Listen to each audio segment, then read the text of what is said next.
சித்தகுரு நித்யானந்தாயை நமः.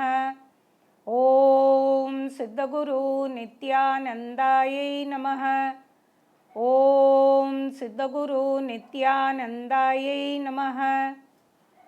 சித்தக்ரியா யூடியூப் நேயர்களுக்கு என்னுடைய அன்பான வணக்கம். இன்னைக்கு பார்க்க போகிற தலைப்பு நவகிரகத்தில் குருங்கிறவர் ஒரு அருமையான கிரகம், எல்லாருக்கும் தெரியும். குரு ஒரு தசை நடத்துகிறார் அப்படின்ன உடனே முக்கால்வாசி ஜோசியக்காரர்கள் என்ன சொல்லுவாங்க அப்படின்னு கேட்டால், உனக்கு குரு தசை வந்துருச்சு, இதுக்கப்புறமா நீ பிரமாதமாக இருப்ப, உனக்கு மேஷ லக்னம், குரு 9லிருந்தே தசை நடத்துகிறார், பிரமாதமாக இருக்கும் அப்படின்னு சொல்லிடுவார். உனக்கு உன் லக்னத்துக்கு இவர் பெரிய யோகாதிபதி, உனக்கு பெரிய யோகங்கள் வரும் அப்படின்னு. இதில் சில விஷயங்களை உங்களுக்கு தெளிவுபடுத்துறதுக்காக தான் இந்த பதிவு. குரு தசை அப்படிங்கிறது அந்த குரு அந்த லக்னத்துக்கு யாராக இருந்தாலும், அவர் தனிச்சிருந்தால் அவர் உங்களை அல்லல் படுத்துவாரே ஒழிஞ்சு எந்த விதத்துலேயும் உங்களுக்கு ஒரு பிரம்மாண்டமான நற்பயன்களெல்லாம் அவர் தந்துடுறதில்ல. அவர் லக்னத்துக்கு யாராக வேணாலும் இருக்கட்டும், 5ஆம் வீட்டு அதிபதியாக இருக்கட்டும், 9ஆம் வீட்டு அதிபதியாக இருக்கட்டும், ஏதோ இருக்கட்டும், ஆனால் அவர் நற்பயன்களை பெருமளவுக்கு தனியாக இருந்தால், இந்த ஒத்த பிராமணன் எதிர வரக்கூடாது, சகனம் சரியில்லைன்னு சொல்லுவாங்க. ஒத்த பிராமணன் வந்தால் வேலை ஆகாதுன்னு சொல்லுவாங்க. அது ஆக்சுவலாக மனித பிராமணன் எதிர வர்றது இல்லை, அது இல்லை. ஆனால் நம்மளுடைய ஜாதகத்தில் குரு மட்டும்தான் பிராமணன். 9 கிரகத்தில் பிராமண கிரகம், பிராமணன் குரு மட்டும்தான். அவன் ஒத்தையாக வந்துட்டான் அப்படின்னா நம்மளை சட்டியில் போட்டு நல்ல அந்த இதில் பீச்சில் வேர்க்கடலை வறுத்து கொடுப்பாங்க தெரியுமா, நல்ல மணலை போட்டுட்டு வேர்க்கடலையை போட்டு நல்லா டிங் டிங் டிங் டிங் சத்தம் வர வறுப்பான் பாருங்க, அந்த மாதிரி வறுத்து கொட்டுவார். ஏன் அப்படின்னு கேட்டால், குரு பாடம் சொல்லி தரவன். நம்மளுக்கு என்னைக்காவது பாடம் படிக்க பிடிச்சிருக்கா? ஸ்கூலுக்கு போகலாம், போகாமல் இருக்கலாம், காலேஜுக்கு போகலாம், போகாமல் இருக்கலாம், படிக்காமையே இருக்கலாம் அப்படின்னு நம்மளுக்கு ஒரு ஆப்ஷன் இருந்தது அப்படின்னா, எத்தனை பேர் நம்ம ஸ்கூலுக்கு போவோம், பாடம் படிப்போம்னு சொல்லுங்கள்? என்றைக்குமே கணக்கு பிணக்கு ஆமணக்கு தான், பிடிக்காது. வேறு வழியே இல்லை, படிக்கிறோம். சரி, வேறு வழியே இல்லாமல் படித்து தான் ஆகணுங்கிறத கசந்துண்டு படிக்கிறதுக்கு ஏதோ சந்தோஷமாக படிச்சுட்டு போயிடுவோம் அப்படின்னு படிக்கிறோம். ஆகக்கூடி நம்மளுக்கு படிக்காமல் இருக்கிறதுக்கான வாய்ப்பு இருக்குது அப்படின்னாக்கா அது நம்மளுக்கு கண்டிப்பாக பிடிக்காது, போக மாட்டோம். ஸ்கூல் போகாமல் இருக்கிறதுக்கு வழி இருந்தால் அதுதான். அப்போது குருங்கிறவன் பாடம் சொல்லித்தரவன். பாடம் சொல்லி தந்தால் நம்மளுக்கு பிடிக்காது, எல்லா வெற்றியிலையும் நம்மளுக்கு பாடம் கிடைக்காது, தோல்விகளில் தான் நம்ம பாடம் கற்றுக்குறோம். நிறைய அடி உத வாங்கினால்தான் பாடம் நம்மளுக்கு புரியுது. அப்போது நிறைய சிக்கல், பிரச்சனை, தோல்வி இந்த மாதிரி சந்திக்க தான் நம்மளுக்கு பாடம் ஏறுது. அப்போது இந்த மாதிரி பாடம் கற்றுக்காமல் நம்ம இருக்கணும். குருதசையில் நிறைய நம்ம தோல்விகளை சந்திக்காமல் இருக்கணும், சிக்கல் பிரச்சனைகளை நம்ம சந்திக்காமல் இருக்கணும். அப்படின்னா என்ன பண்ணணும் அப்படிங்கிறது ரொம்ப முக்கியம். குருதசை அப்படின்னா நல்லா தீர்மானமாக வச்சுக்கோங்க. சிக்கல், பிரச்சனை, தோல்வி செக்குமாடு மாதிரி சுற்றி வரலாமே ஒழிஞ்சு கிலோமீட்டர் கணக்கு கொடுக்கலாம், இத்தனை கிலோமீட்டர் நான் நடந்திருக்கேன் அப்படின்னு.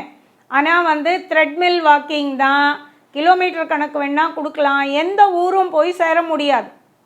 குண்டு சட்டியிலேயே குதிரை ஓட்டுற கணக்கு தானே ஒழிய நம்ம எங்கேயும் போய் நம்மளுடைய இலக்கெல்லாம் அடைஞ்சிட முடியாது. குருதசை ஆரம்பிக்கச்ச நீங்கள் எங்கே இருந்தீங்களோ அங்கேயே இருப்பீங்க, இல்லை அதிலிருந்து ஒரு படி இறங்கி கூட இருக்கலாம்.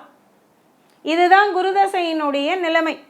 அப்போது குருதசையில் வந்து நம்ம பெரிய வெற்றியை காணணும் அப்படின்னா என்ன பண்ணணும் அப்படிங்கிறது வந்து ரொம்ப முக்கியம்.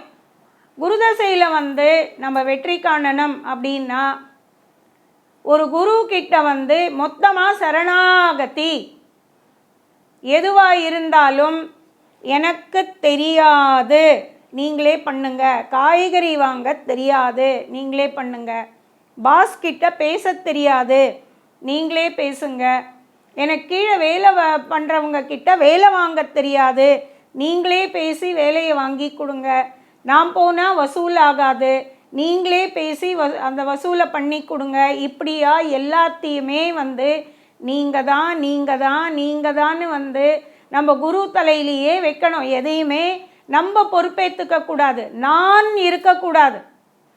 எங்கெல்லாம் நான் சொல்கிறீங்களோ அங்கெல்லாம் அடி விழும். அது சின்ன அற்ப விஷயமா இருக்கும். இது தானேங்க 5 மணிக்குள்ளே இது உங்கள் டேபிளில் இருக்குமா இல்லையா பாருங்கள் அப்படின்னா நம்ம நான் சொல்லிட்டோமா, அது 5 மணிக்கு டேபிளுக்கு வர முடியாது. அது ஏதோ சிக்கும், ஏதோ பிரச்சனையாகும், அந்த வேலை நடக்காது. சின்ன விஷயமா இருக்கும் ஆனால் நடக்காது. அதுவே எனக்கு தெரியாது, நீங்கள் தான் குருநாதர்கிட்ட, நீங்கள் தான் எனக்கு தெரியாது, நீங்கள் இதை நான் சொல்லும்போது நான் பண்ணுறேன்னு நான் சொன்னால் கூட, ஏன்னா எல்லா இடத்துலையும் வந்து ஒரு பாஸ் ஒரு வேலையை கொடுக்குறாருன்னா என் குரு உங்களுக்கு பண்ணி கொடுப்பாருன்னு நம்ம சொல்ல முடியாது. அப்போது நான் பண்ணுறேன்னு சொன்னால் கூட இமீடியட்டாக என்ன பண்ணோம், நம்ம கனெக்ஷன் வந்து குருவோட.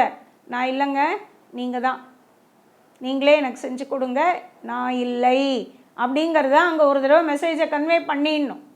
நான் இல்லை நீங்கள் தான், நான் இல்லை நீங்கள் தான், இப்படியே பண்ணினால் மட்டும்தான் நம்ம குருதசையில் வந்து பெரிய சக்ஸஸ் பார்க்க முடியும்.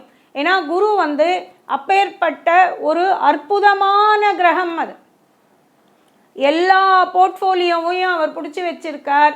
மீதி எல்லா 8 கிரகத்துக்கிட்டேயும் எதையோ பிச்சு போட்டிருக்காரு ஒழிஞ்சு எல்லாருடைய நூலும் வந்து இவர் கையில் இருக்குது. அதனால் இவர் எதை வேணாலும் சாதிக்கலாம். இவர் தான் புத்திரக்காரகன், இவர் தான் தனக்காரகன், இவர் தான் மாங்கல்யக்காரகன், கௌரவக்காரகன் மொத்தமாக சேர்த்தே வச்சுட்டார்.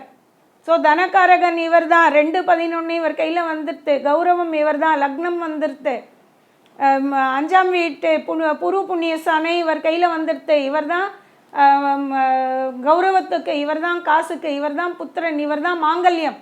ஸோ எந்த இடத்துல ஆப்பு வைக்கணுன்னாலும் இவர்கிட்ட எல்லா போர்ட்ஃபோலியோவும் இருக்குது.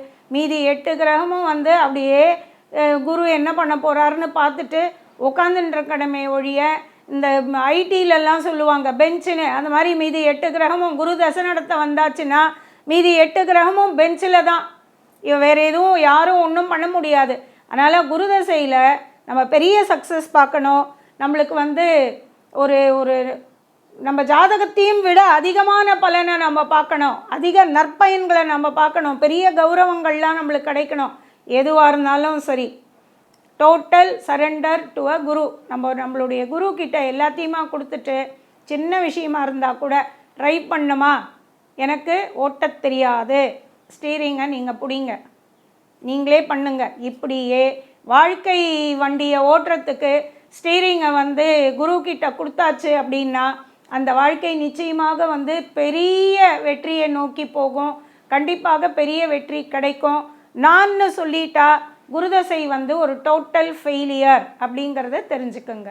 இந்த வீடியோ உங்களுக்கு பிடிச்சிருந்தா லைக் பண்ணுங்கள், ஷேர் பண்ணுங்கள், கமெண்ட் பண்ணுங்கள், மறக்காமல் சப்ஸ்கிரைப் பண்ணிடுங்க, அந்த பெல் பட்டனையும் கிளிக் பண்ணிடுங்க.